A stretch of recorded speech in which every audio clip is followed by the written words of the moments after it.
I'm Josh Bly with Stand Still Experts. We're here today standing this 6-foot privacy fence. We're using a 619 tip. It's great for this kind of fence. We're using a light honey semi-trans oil-based stain. It's an excellent stain for this type of fence. It's self-leveling, so you don't have to worry about your runs or any kind of spots, thicker, darker. It all levels out. And as you want to run, as you got your sideboards here, you'll want to do 3 passes, one across the top, one across the middle, and then the bottom. At the angle that you do, it will do a nice coat up under, so you won't have to worry about those bare spots.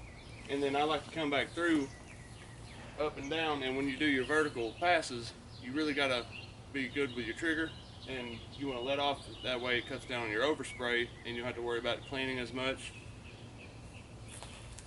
You want to separate in between both planks.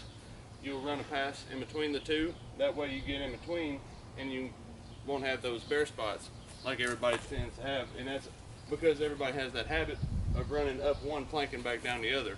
But if you go in between the two, you'll cut that out. Also, you got to make sure that you always get your caps on top of the fence. People tend to forget about that, especially if it's a 2nd-story house, because some people's bedroom might be sitting above that fence and they're going to look at it every day. So you want to make sure that you get a nice even coat across the top of the fence, and especially your end grains, because they do absorb mostly all the oil-based stain. But here today, this is a fairly large fence. It's about 2,100 square foot. It's going to take about 6 or 7 5-gallon buckets worth. But we're going to get it knocked out here today, and hope to see y'all on our page.